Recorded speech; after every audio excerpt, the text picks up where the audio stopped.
Kako. Welcome, everyone, to another episode of the Moana Nui podcast. My name is Moana, and today we get to speak with two amazing creators that I am super excited to have on the show. First, we have Lawrence King, owner, creator at Constant Hustle Comics. And then we also have Brian Lambert from Wingless Comics. He is an award-winning and lead contributing writer at Wingless Entertainment. These two very talented gentlemen have an amazing crossover project called Nightfall. And so today I get to speak with them about the power of teamwork and how teamwork makes the dream work, and the power of collaboration. By working together and encouraging others to do the same, these two fine gentlemen exemplify what can be done when hustling for common, unifying interests. So without further ado, we'll bring them both on. We got Lawrence in the building, and we got Brian. What's up, fellas? What's going on? Thank you for having us on. How you guys doing? Thank you so much for having us. No, I'm excited.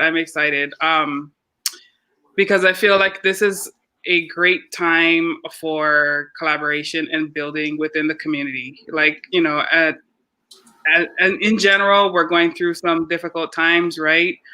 But I feel super inspired and motivated whenever I see, you know, people in our community pulling together and doing, you know, finding ways to find positivity, you know, throughout all this madness. So I'm really excited to highlight Nightfall. You're a project that's, you know, currently live right now on Kickstarter as an example of how, you know, group economics works and collaboration between independent creators. So thank you. Thank you. Wow, that was a pretty good intro. I don't even know how to come back from that. I was like, is that us or is she talking about? You know what I'm saying? I was like, man, wow. You know what I'm saying? Yeah. I was like, man, who's she bringing on next? Because wow, that's pretty good. Right. Until she said, I was like, oh man, that's gonna be amazing. Yeah. Yeah, right. Amazing. Can't wait to meet these dudes. No, I think it's really important to, you know, sometimes step back and understand the perspective of your position and what, you know, you create. Like sometimes we just look at it as like, oh, I'm just creating comics. It's a project that I'm doing. But like really, it's something that has an impact. And whether people choose to acknowledge it or not, you are trailblazing, you know, in areas where we are unfortunately have not been represented well, right? I think the three of us can probably agree to that. Yeah, most definitely. You know, what's not weird about it, but what's, in my opinion, really significant is like it's not easy regardless. Mm-hmm. So this has not been. I was actually speaking with some high school students earlier today, and this has not been like a quick process. We didn't decide to do this last month and then like run into it. We, you know, this is 8, 9, 10 months in building, 8, 9, 10 months producing and talking and writing, and me pissing off Lawrence and me pissing off BD, you know, our other partner from Concept Moon. You know, frankly, like these are real things. Like you can have disagreements and still continue business. You can have disagreements and keep pushing forward, but like don't act like they're not going to happen, because they are. And I think that's one part that gets lost in when people do that initial phase, right? You do that initial phase, oh, we're going to build, and everybody's happy because it looks really like the idea you all have in your head is really great.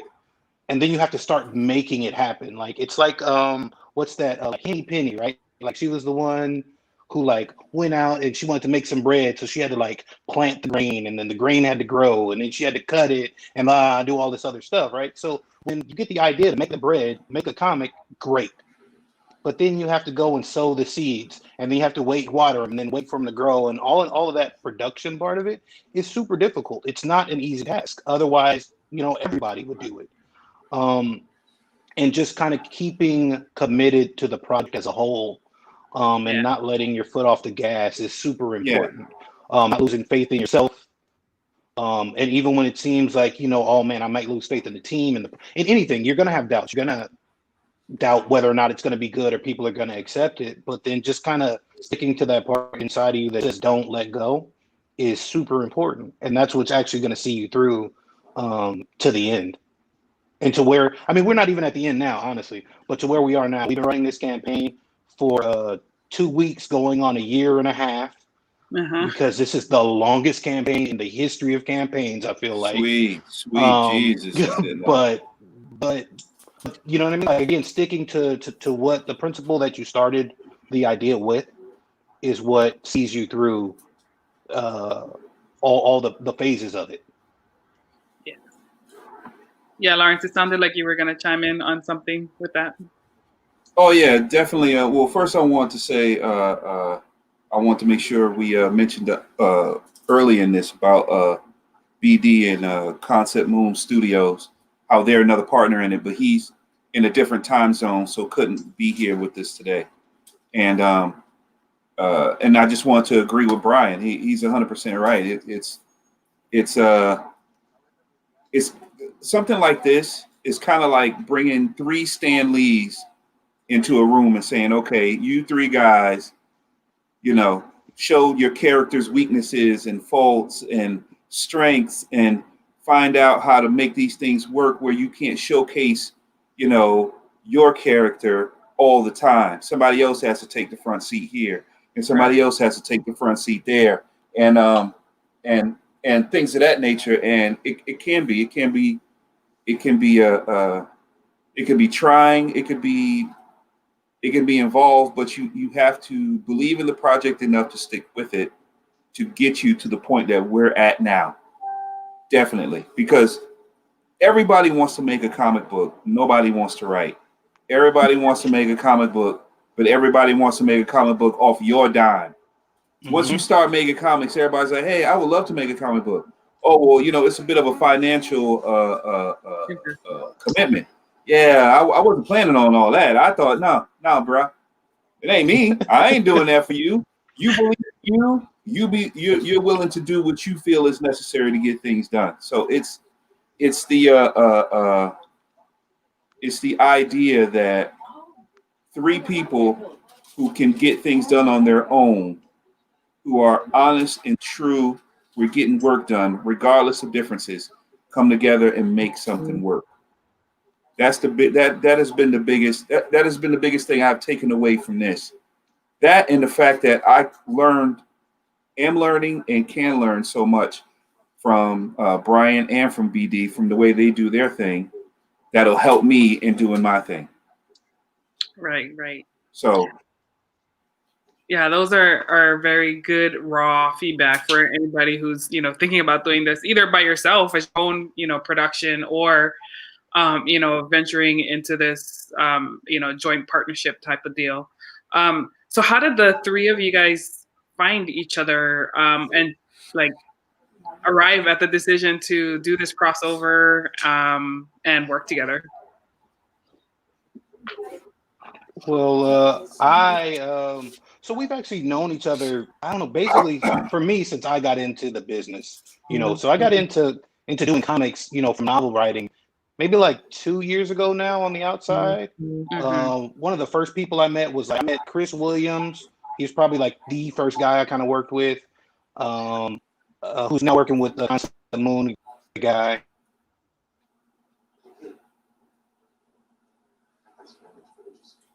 Uh-oh. Hear me? Okay. Oh, cool. Sorry. My fault. Okay, all right. No, that was me. I'm not as tech savvy as Mike Watson. I'm gonna throw that line back out there any chance I can. So I actually sorry, I was saying I met Chris Williams first, and then like Greg, Elise, and then through some other partnerships and some other people I was working with, I met Lawrence, and shortly after that I met BD as well. And so we had always we talked, we were always cool, commenting back and forth. I read their issues, they read mine, kind of stuff. And just a real at the time, like originally, like just a real cordial, cool, like we just all got along. I got the opportunity to kind of branch out from what I was originally doing to doing what I'm doing now. And I decided to start Wingless Comics about a year ago. And I just had this idea, man. I've always wanted to do this really grand. Yeah, I love the old X-Men crossovers, and I like X of Swords as well now because that's one of the newest ones, and it's pretty amazing. But I love, Extinction Agenda, Executioner Song, Phoenix. Like it had these like big world feel. I'm also a big DC guy, so I like some of these big, multi-layer crossovers, and I had an opportunity to write one or to start one. And BD and Lawrence were the first people I hit up when I was like, yo, so I got this idea. I know this is your character. Do you trust me? Like, let me play with it a little bit. I know this is not the normal, but let me play with it a little bit. I'm gonna send you the pages. You tell me what you think.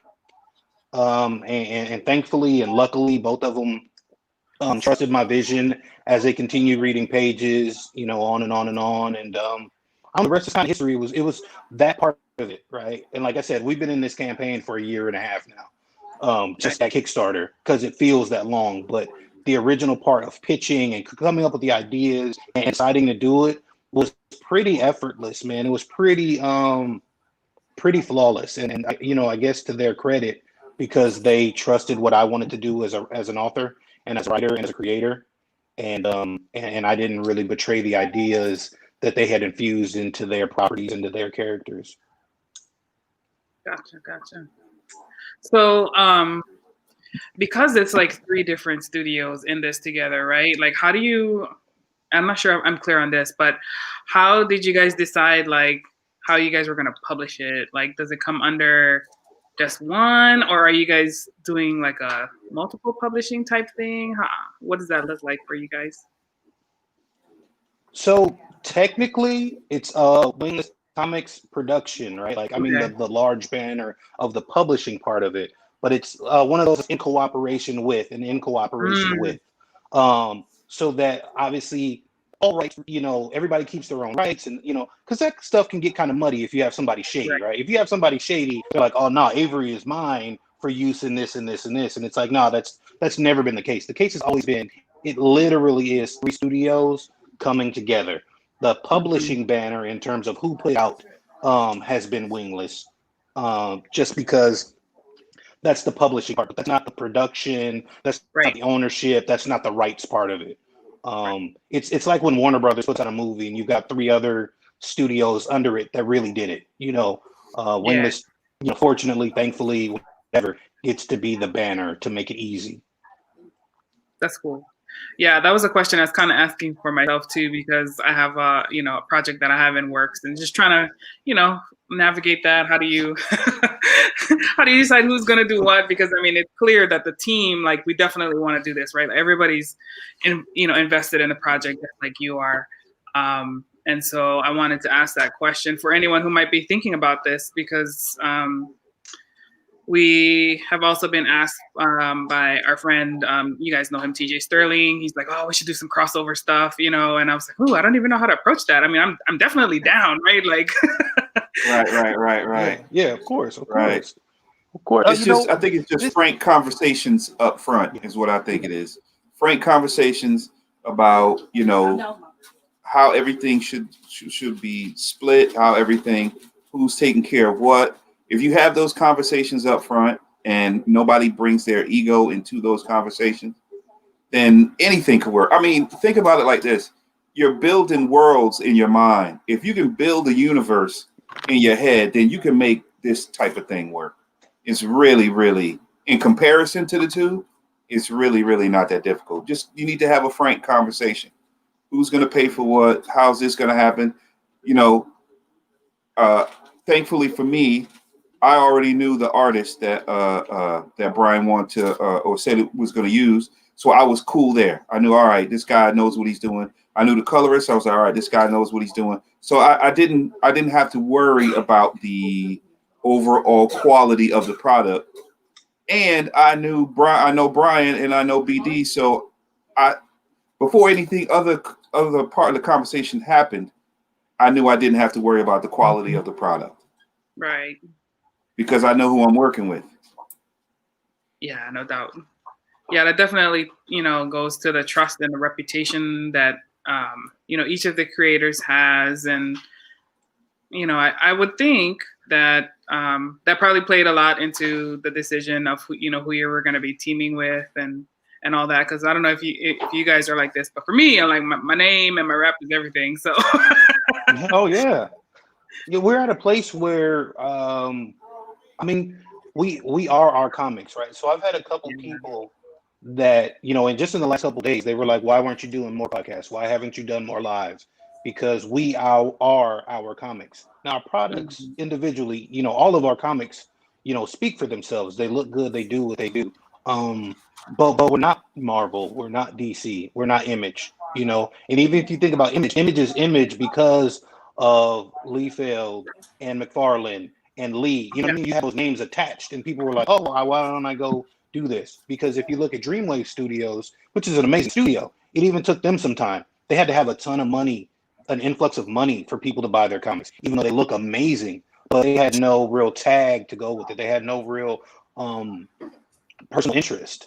So with us going into it, honestly, my mind was always, and I stay like this, like, I feel like whatever I do is going to survive on its own.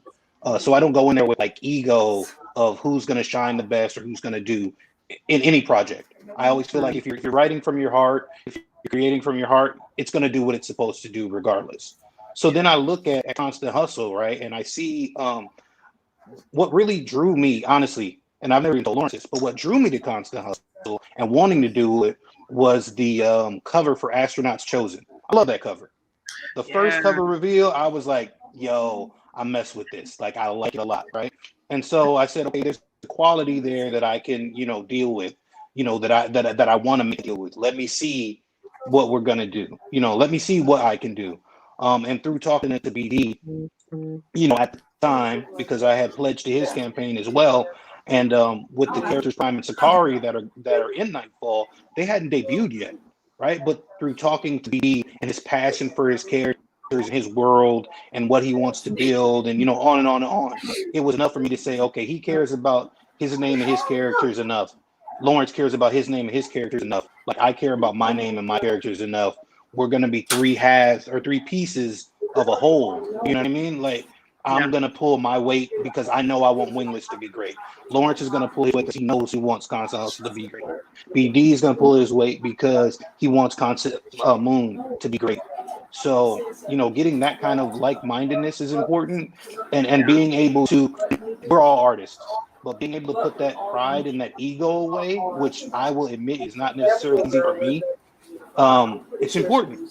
That's what makes it, that's what makes it possible to do any of it, to have that frank conversation, to have everything annotated and say, hey, these are the percentages, these are of profit, this is how much production is going to cost, all of it.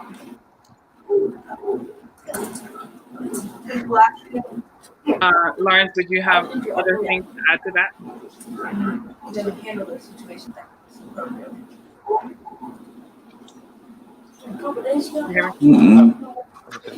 Lawrence, did we lose you? Did we lose you, Lawrence?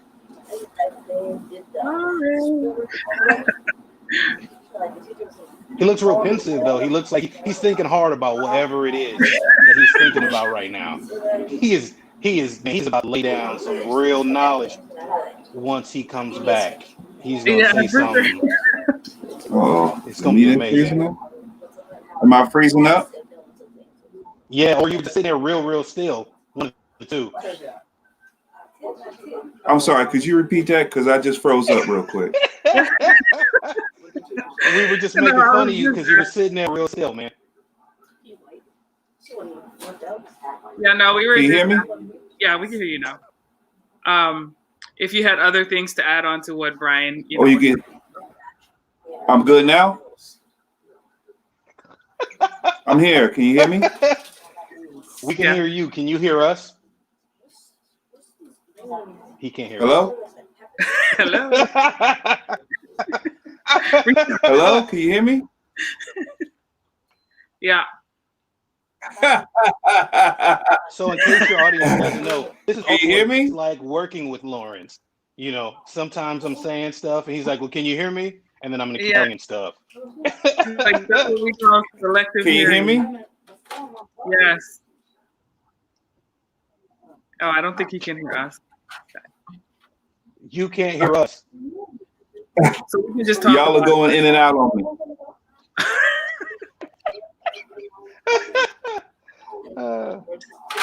Oh, okay. What was the question? What was the question? Let's come up with another question. Let's see. So I guess let me ask you this: what does the process look like? I know it's probably not, you can probably talk about it at length, but like, how do you guys? What does your work process look like? How often do you meet? Tell us a little bit about that. So the process for me, I'm assuming y'all can hear me now, right? Yes, we can. Okay, all right. So the process for me was Brian told me about the story as a whole, and then we had conversations on how Avery could fit in that story, like not just show up in a panel and then fly off in the sky, but actually fit Avery's actions. How would Avery's actions make a difference to the story? What is Avery's real purpose for being in the story? Because basically Avery sees one of the other characters in the story and responds to that character like Avery would Avery's sister.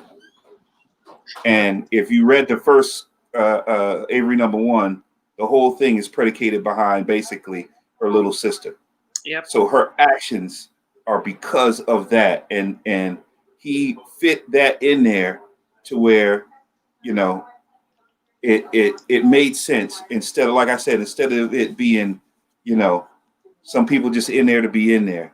Right. It actually made sense. And we spoke whenever he saw I was online, he would send me something. Hey, what about Avery in this situation? What about Avery in that situation? Did you read the pages? Did you read the story? Tell me what you think about this. Tell me what you think about that. So even if I wanted to be hands off in the process, he didn't allow me to be hands off in the process. So that's what it was for me. So. No, that worked out perfectly for me. That's awesome. So for people who don't know about Avery, what can, give them a brief, overview of who she is, and tell us a little bit about her character. All right. Well, Avery is is our icon character of Constant Hustle Comics. Avery is a bit of a trailblazer. Avery was she's gender fluid in herself, so she doesn't, or they don't identify as everyone else does. Mm-hmm. Avery opted to go into Marine Force Recon, where at the time Avery wouldn't have been allowed to go. Avery was involved in missions and involved in things that changed Avery's life while dealing with those over in the war. And basically, Avery is a savior of people who need it. Avery is Avery's that person who runs blindly. I'll give you a perfect example. So I think pretty much everybody here has seen Batman vs Superman, right? Don't judge me for using that as an example, by the way. But in the beginning, when Bruce Wayne was traveling through Metropolis trying to get to his people in Wayne Enterprises, and everybody else was running away from the smoke, and Bruce Wayne just ran right into it. Yeah, that's Avery. Yeah. That's Avery in a nutshell. Avery. When it comes to a situation like that, Avery would respond exactly the same way. But the most important thing to Avery is family. Mm. And her little sister is everything to them. So I hope I'm answering it correctly. But no, I mean, there is no correct answer. The first arc is going to cover. Oh, okay. Well, the first arc for Avery is going to cover Avery and her sister and the situation they come into and how she comes into her her power, their powers, because I didn't want to make it so as soon as you see Avery, she's already powered up and and ready to go in the first 3 pages. I didn't want to do it like that. So the first book is just figure out who Avery is. Mm-hmm. And it's a slow burn. I must admit, it's a slow burn, but projects like this show off a time jump for Avery, as in what Avery is capable of in this timeline for Nightfall as compared to where Avery starts. And then even where she ends is going to be something completely different as well. Gotcha. Yeah, I like that you used the Marine influence for her. Were you a vet yourself, or did you know someone who was a vet that was a Marine? Oh, not a Marine, but my daughter's in the Air Force right now. And she's over in the Middle East. My wife was in the Navy. My dad was in the Navy. We got people all on both sides of the family that have been in from the Army. The only person we don't have is a Marine. We've got every other branch other than Marines. So I've known plenty of them. Right, yeah. And work with a bunch of them right now. I do work with some Marines right now. Yep, and the way you have her going into the fire, that's definitely a Marine for sure. My husband's a Marine, so I'm very familiar with their mindset and their grit. I will say that. It's some alpha males, alpha females. So I'm definitely. Am I still here? Am I here? Can you hear? Yeah, we can hear you.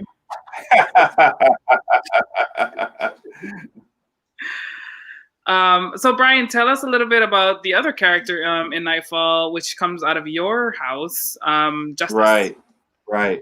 I'm very fortunate, honestly, to work on Justice. I'll say, even like it's my creation, right? But all of us in comics realize that we're fortunate to be able to kind of see our visions on paper.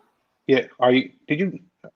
This worst internet connection ever. I'm gonna need you gotta dial up next time or something, or wire in. You don't get to do Wi-Fi no more, man. You got that AOL. I don't know what's happening. Am I good now? Can you see me now? We can hear you, man, the whole time. With his 2 I'm gonna have to learn how to trying to be on the internet. So I have to learn how to sign. You better not do that in LA, bro. I'm in Cali. You watch yourself. You better watch out. I don't know where you think this is.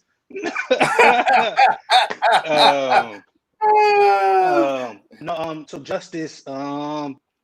Justice, he was created out of, we've all seen, it's Halloween, right? So spooky season. We've all seen movies, The Exorcist, Legion, like all these different movies, right? So whenever someone goes up against like a demon or something that's supposed to be like true evil or whatever, right? They always end up being like, God, please help, and I need you.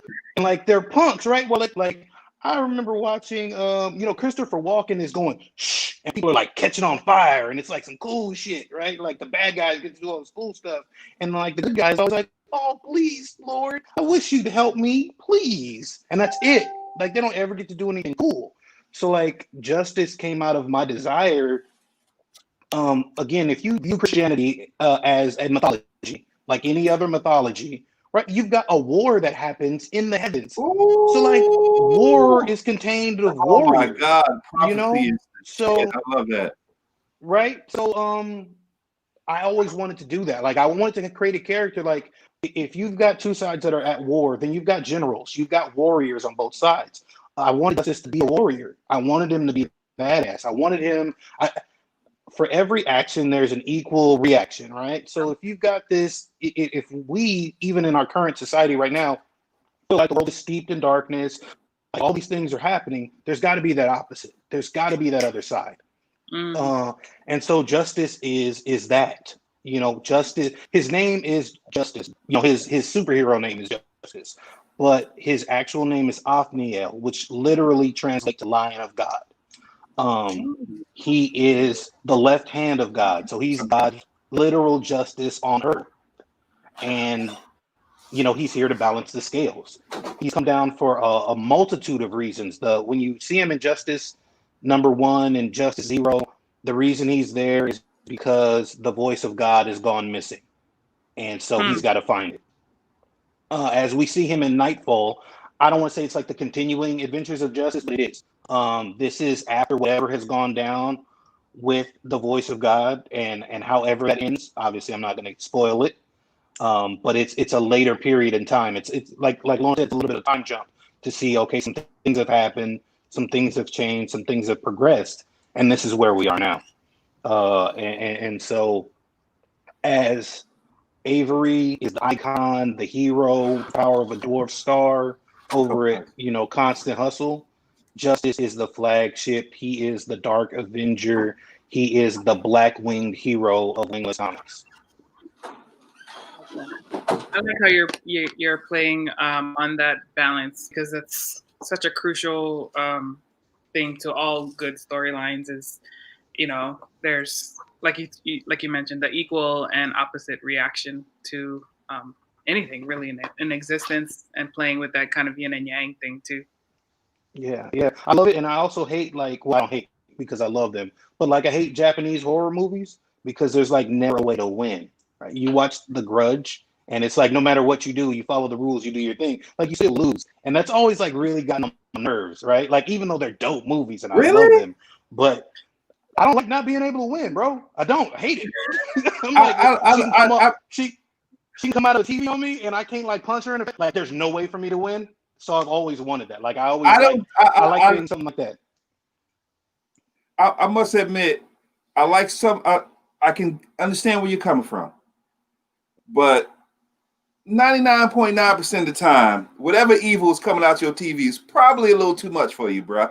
Not you. Because I know you're a superhero. I'm talking about period. but for the normal person, yeah, no. But see, that's again, that's my thing, and that's what I love about it. Like I said, I love those movies because they are like that, right? But I always, again, let's mythology based.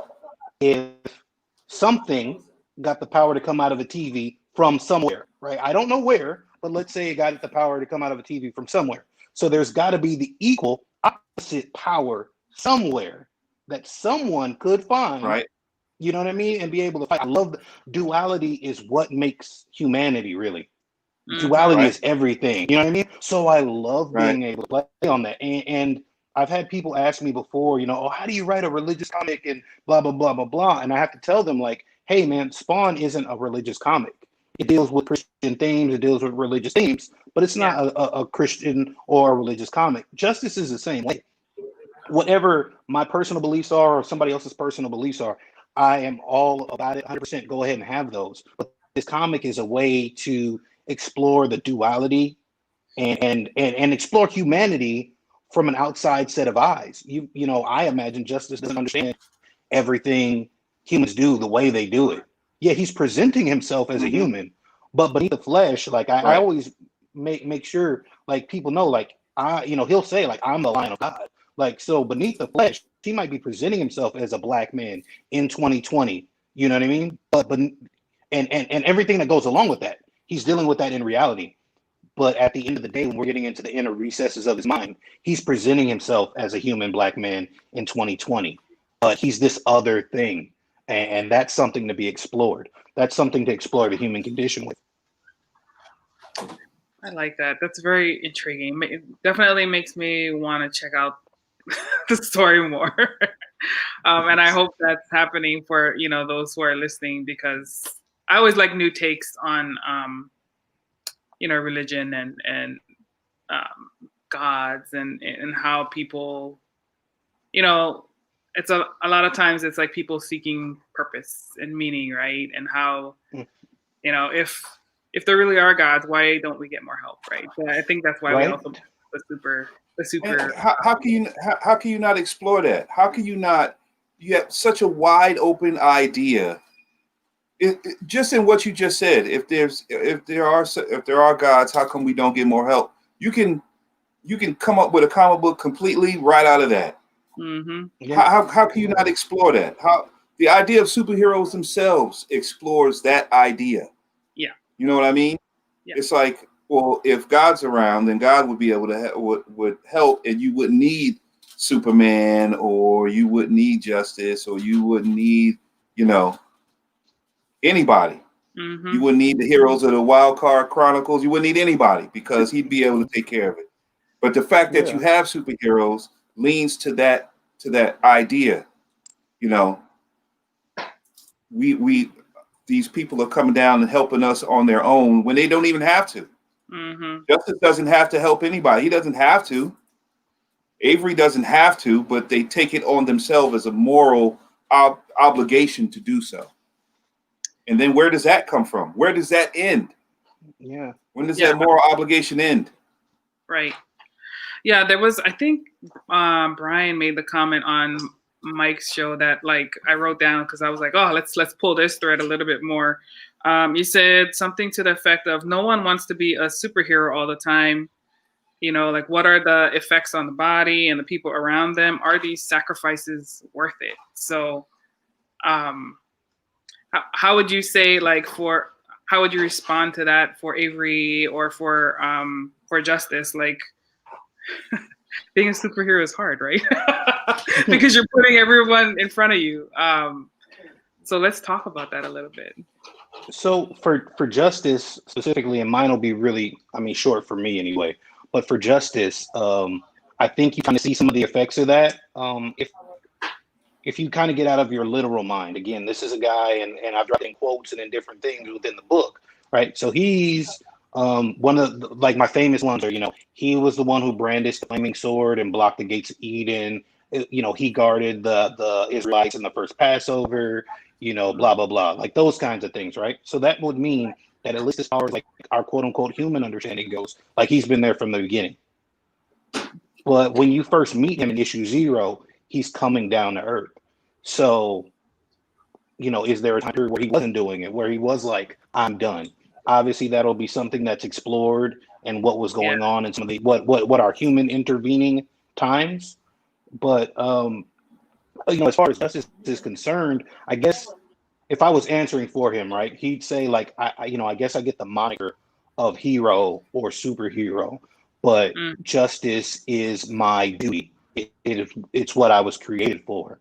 So all I'm doing is what I'm created for, as long as that's my calling. And when it's not, then I won't.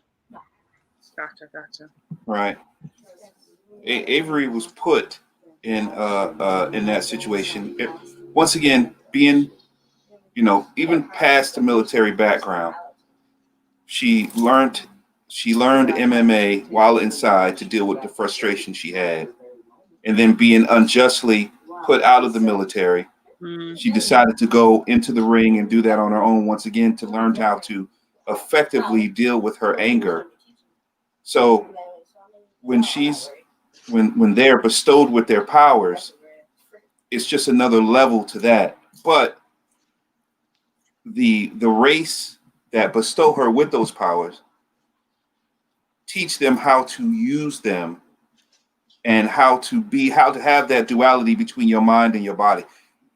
Any superhero can rage through a building or, pick up a truck or whatever the case may be. But to know the ramifications of what happens when you do that, or to be within your right mind to know this particular person, you're not fighting an A1 villain. You're not fighting Lex Luthor in his cyber suit all the time. Sometimes you're fighting somebody that doesn't even need that much. Sometimes you could just talk someone out of what they plan on doing. Right. Avery, her biggest, their biggest obstacle is learning that. So we follow Avery as Avery learns that side of it. So when they get tired of doing what they're doing, they remember why they're doing it. And you have to read it in order to get what I'm saying, but they remember why they're doing it, and that's what pushes them along. But no, nobody would want to be doing that all the time. Superman doesn't want to be saving people from a burning building all day, every day. No, Batman doesn't want to do what he's doing all day, every day. Icon or whoever, Rocket, whoever you want to say, they don't want to be doing that all day, every day. And that's part what you have to establish is that other side, because people want to read that other side as well. Yeah. What happens when they come down from that high of defeating the bad guy, and then they look around them? You know, I mean, think about if Zack Snyder or would have focused on that in Man of Steel. And I love Man of Steel. But by the end of Man of Steel, he had basically wrecked an entire city. And they just kind of glossed over that part and then kept rolling with everything else. Right. You know what I mean? Yeah. So you have to cover that part of it as well, I feel. Yeah, like the consequences of the actions part. And I also like the way you started, Avery, because you focused on like who is Avery and kind of her backstory, which helps you to better appreciate a character, once they become a, superhero kind of thing, when they reach that. It's more relatable for people who are reading, right? Like, because, yeah, I mean, a lot of movies and things talk about the superhero aspect, but who are they as a person? What caused them, what led them to, the decisions that they made and who they eventually become. I think those are the key parts of a story. And as a writer, for me, that's definitely stuff that I like to flesh out. But kind of touching on what you guys talked about a little bit earlier was like, how do you ensure that like each character, when you're doing a crossover, their stories are represented fairly and, incorporated in a way that makes sense to the story, but then still gives them, like their opportunity to shine. And I think that's something that's done well in the Avengers, right? Like there's a whole gang, a big cast, right, in that movie. But everybody got their chance to shine. You got to feel your love for each of those different characters. So I'm looking forward to seeing, like how you guys incorporated that into Nightfall. Well, Brian did a great job of that. I have to admit, Brian did a great job of that.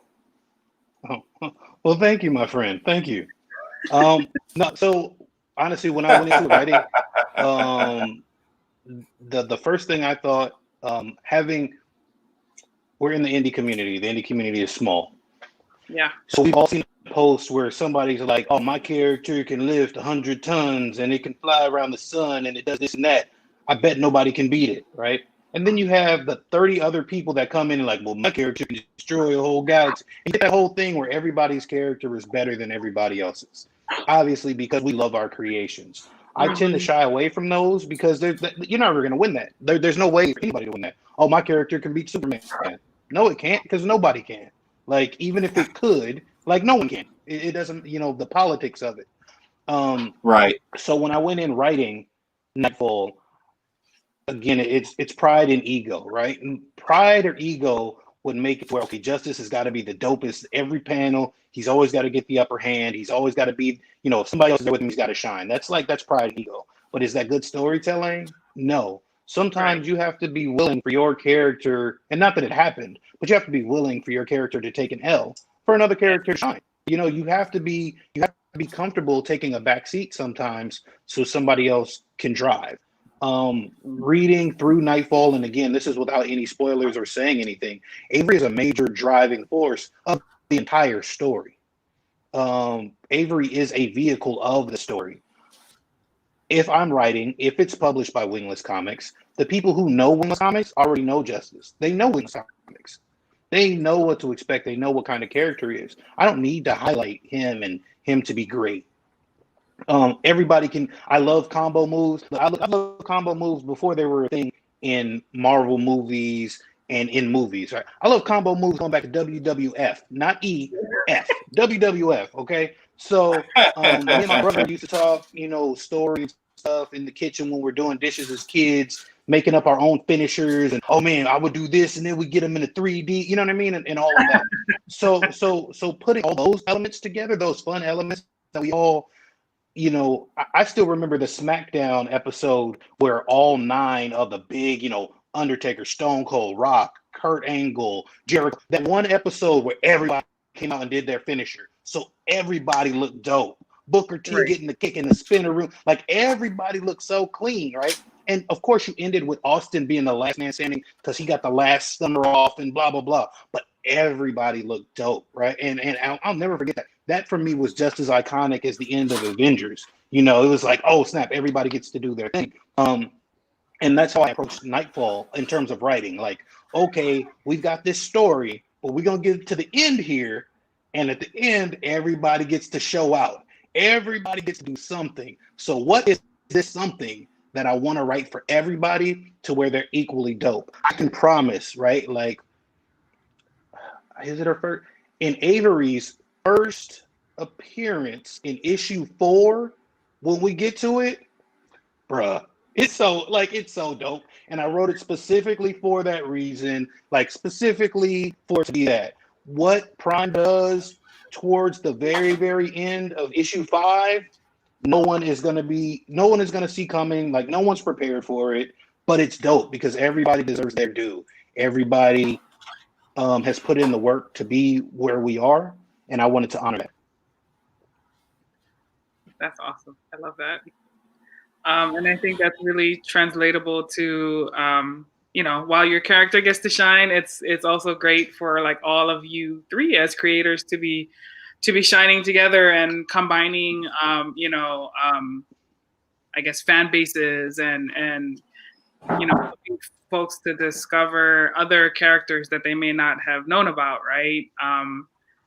That's what I kind of like about what I've been seeing in the indie community, you know, doing things like this with podcasts and you know, having folks come on to like chat and draw with that Mike's doing is like, oh, I didn't, you know, even know about these other creators in the independent community, and I am in the community, right? So can you imagine like just how much is unknown by folks who are not even in the community, right? They're like, you know, a lot of folks, especially people of color, right? Because we have not traditionally been represented in this medium. They're like, I don't do comics. Why would I like comics? Like, dude, there's this whole place that's like just for you, right? Like, it's not Marvel, it's not DC, no.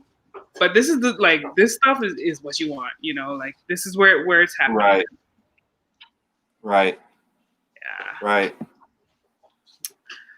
It's not Marvel and it's not DC, but you know, DC and Marvel would do well to listen to some of the indie creators out there. There's some fresh new projects. Okay, hey, I got a pitch for you. So it's about motorcycle clubs, it's about magic, it's about mysticism, and it's about hierarchies. There's not a comic, a Marvel or a DC comic out there like that. And they're like, well, oh man, well, who's that, bro? Motorcycle clubs, mysticism, power blast, all this stuff. Yeah, I'm like, yo, that's Wildcard Chronicles, bro. You know what I mean? Like, because you're doing something that other people aren't doing. And there are a lot of indie comics that are doing things that aren't done and serving an underserved audience. They just don't know. Yeah. You know, and that's the biggest part, getting the eyes on all of us. Because there are some companies, look at Unlikely Hero Studios. Man, they come out the gate and they kill. Aeneid Comics just did a great one. PETA Comics just did a great one. And they're, you know, there are a couple companies that can come out and they can do some pretty big numbers because people know about them. They've got a loyal fan base. And that is great for them. And they should continue to, you know, keep growing. There are so many others that are doing great stuff that are just starting to gain momentum and just starting to get the eyes on them and just starting to grow this entire community and coalition, for lack of better words, of independent comics. And it's so necessary in this day and age. Yeah, absolutely. Teamwork makes the dream work, like we were talking about at the beginning. Exactly. So, oh wow, we've almost an hour already. So what would be, let's see, a word of advice or something, a lesson learned from, you know, this whole process with Nightfall that you would give to anyone who's thinking or in the process of doing a crossover or a collaboration with other creators? I would say make sure you know who you want to collaborate with. And when I say know, I mean actually know. Mm-hmm. As in you speak to them, they have a track record of getting things done. The last thing you want to be is the only person walking while everyone else is talking. Right. So you want to make sure that you're working with the right people, make sure that you can speak to this person on a basic level. It doesn't have to be, you don't have to candy coat people's feelings and things. I mean, always respectful, but you can talk to these people on a basic level. And for me, my schedule is all over the place. I got to be sure I can call you or leave you a message when I get up at 5 a.m, even though for Brian it's 2 a.m, but he just knows he don't have to check it. And for BD, it's like noon where he's at. Okay. So with all of us, if I got something in my head, I can quickly send it to them and be done with it. Or if I get like with the cover I got done for Nightfall, as soon as I got it, I sent it to Brian and BD, but I knew BD wouldn't get it probably till the next day. So Brian and I had to talk about it first, and then that's just for me. Being able to communicate with people on a basic level and know who you are dealing with up front. That's good advice. How about you, Brian? I would say, and this is going to be hard for anybody who actually knows me. Humble yourself, right? Like, I'm not by any means humble, but and so humble doesn't mean make yourself smaller. Right. Humble means take a step back. Whatever information you're getting from whatever source, right? Take a step back sometimes, absorb the information. Even if your first thought is like, we're gonna burn this whole place down, right? Okay, take a step back, think about it, absorb the information, take some time. And even if you stay with, oh man, we're still gonna burn this whole thing down, learn how to communicate it. Humble yourself so that because you don't always have to be the greatest thing smoking. I'm definitely a person where I'm gonna go with the best idea, even if it's not mine. I'm very much known for saying, like, I'm not opposed. And what that means is, like, I might not agree and I might think there might be another idea better. I just haven't thought of it yet. And I'm not opposed to what you're saying. So we're going to go with it. But if something else presents itself, remember at the end of the day, while we love this stuff and we want to do it and on and on, we're also trying to make money. Right. We may not be trying to, with each project, make $1 million. But at the end of the day, you want to get funded so that you can do the next issue. You want such and such so you can get paid. So you've got to remember, like, again, humble yourself and keep that business mentality of, like, the end of the day, we need to get the best thing. Whoever comes up with this best idea, whoever creates whatever it is, if this is the best idea, this is the one we got to go with. Do your research, because it's a couple things. I'm sorry, but do your research and be upfront about things. One of the biggest things, and before we even got into it, I sent BD and Lawrence 4 or 5, 6 documents about the splits and how it go, and if we didn't do it by this date, then what would change. That's work that normally creatives don't do, but you need to it keeps everybody solid. At the end of the day, I can't look back and somebody's like, well, oh yeah, we paid you because we gave you $30 out of the Kickstarter that you had put in. Nah, fam, that's not paying me. Paying me is my dividends from the Kickstarter, not just what I put in. What I put in is a refund, which is money, like, it's already mine, so you're just giving it back. That's a refund. Dividends is payment. You know what I mean? So if you have all of that annotated and stuff, then that keeps everybody above board. Do research on marketing and promo. Facebook has changed in the last couple weeks, days. The algorithm is working so much harder. I've realized that I'm actually shadow banned at the moment. Like, 3 people see my posts, no matter what it is. So I've got to go in and try to work against that, change up what I do, how I do it, So do that kind of research. Know that I get less hits on Facebook than I do on Instagram. Okay, so that means I got to push Instagram. Again, just do all of those things. They're just as important as the creative process. The creative process is good, but the creative process leaves you alone in your house. Now, the marketing and the promo and the business part of it is what gets it to the world. So do your research, humble yourself, communicate. You know what I mean? Don't let your pride and ego destroy things, because, again, your pride and ego is always going to be there. And your ego has got to be high going into a Kickstarter because you have fear of failure. All of us do. So you got to pump yourself up. I'm the greatest. We're going to do this. But then don't let that interrupt your communication with the rest of your team. You can't just be out there like, oh, yeah, I'm the greatest. you got to remember, okay, man, I still got to communicate with all my boys and whatever's going on to get the best thing out. Absolutely. It's like when you're in the huddle at a football team, you're hyping each other up before the game, but you're still talking, right? Right, exactly. It is just like that, because at the end of the day, once you line up, right, you're still out there alone. Oh man, I got Lawrence running at me because he's a fullback, and I'm out here at strong safety, and I'm like, all right, I'm gonna grab him, but I hope the rest of the team got my back, because this dude is 300 pounds coming at me at 12 miles an hour. You know what I mean? You're right. Don't just think, oh man, I'm gonna go and take Lawrence out. No, you need the team, man. So you better run, you better yell run just as loud as everybody else, so everybody can pile on this dude, so you're not alone. You really got to humble yourself. I'm gonna take him out. Yeah, I ain't gonna yell run. No, yell it loud. Let everybody know. Communicate, talk it up, big time. That's what's up. I feel like we also getting a lesson in leadership with all this. It's so true.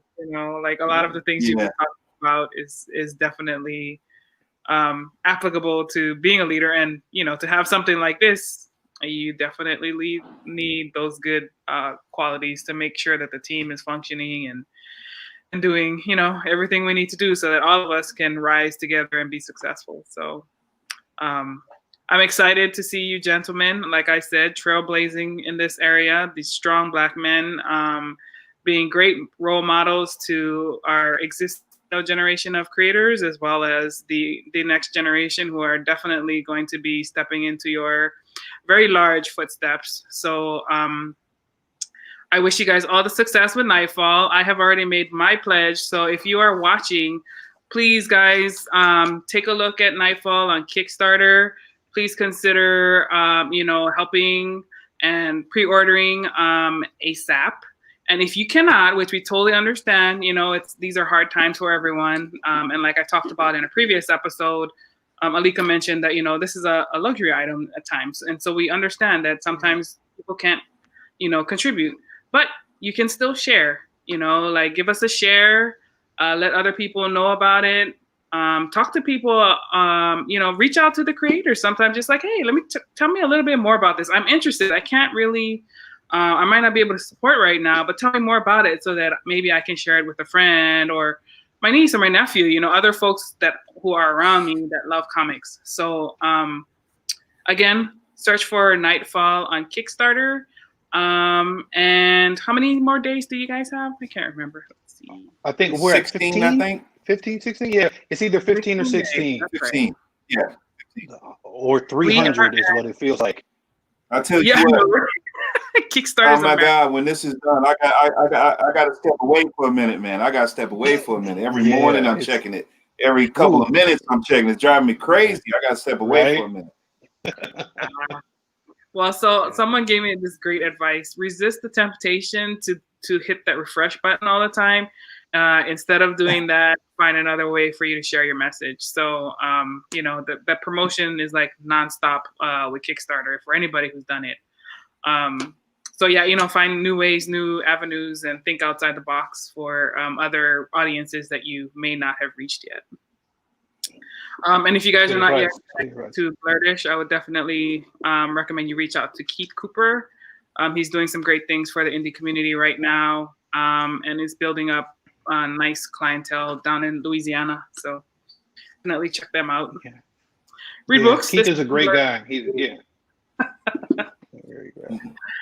But awesome. Okay, so definitely everybody check out the campaign, and if they want to follow you guys on Facebook or Instagram, I have the look below in the tickers. But if you guys want to give your website information and other ways for them to contact you, please feel free. They can contact Constant Hustle Comics. Oh, I'm sorry. Go ahead, bro. Go ahead, bro. No, you're good. Shoot. It's on you.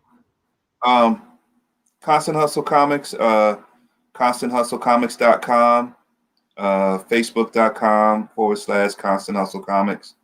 Yeah, we could be reached there. The IG is floating past the screen right now. Twitter, it's C Hustle Comics. Yeah, we'd love to talk to y'all about, whatever. You want to talk about just comics, you want to talk about comics we've done. If you have an idea for what you read from us, that we love talking comics, period. All of us are here for that. We love that. Brian? We hate talking to you, so we don't want it not. It just sounded so bad. He was like, I love everything. So you can find us online at winglessent.com. So www.winglessent.com. That actually has all our social media links there. You can find them.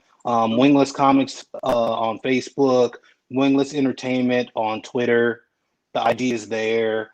We're pretty accessible too. We're always in there laughing, joking with Moana, with Lawrence, and honestly, it's any of these people, us, the three of us, obviously, the Concept Moon guys.